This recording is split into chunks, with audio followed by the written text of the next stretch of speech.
अडाणीसाठी म्हणजे जनभावना गेली, आपण दिलेले शब्द गेले, पण अडाणी वाचले पाहिजे, अडाणीला मोठे मिळायला पाहिजे.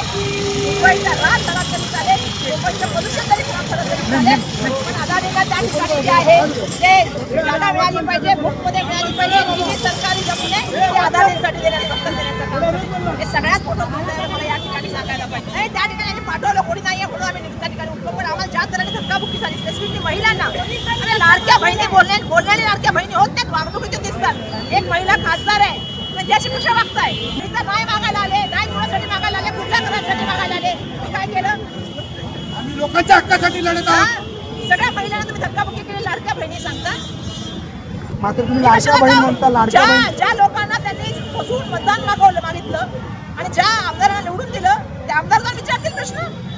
जर त्यांना खरंच शब्दाची थोडी तरी असेल किंवा लोकांबद्दल थोडी जाण असेल, थोडंसं काहीतरी असेल तर विचारतील तुम्ही शब्द दिला होता, काय झालं? आम्ही तर आमचं पाय त्या ठिकाणी आलोय, आम्ही तर जाऊन लोकांनी प्रश्न विचारून आलोय.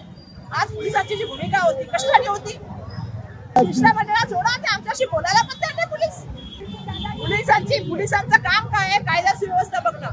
मुंबईच्या ह्या मोठ्याच्या जागा जिथे बँकुज आहेत, जिथे झाडं आहेत, जिथे पर्यावरणाच्या बाबतीमध्ये मोठ्या प्रमाणामध्ये आपल्याला प्रगती करतायत, त्या जागा जर अशा जायला लागल्या तर दुर्दैवाने मुंबईचा राज झाला होतो.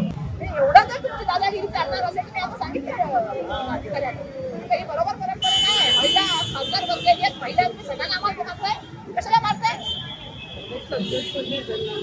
एवढा जर वाईटपणा असेल तर मग काय? आणि अडाणीसाठी कोण अडाणी? मला एकदा प्रश्न विचारायचा आहे. अदानी म्हटलं की भाजपला त्रास का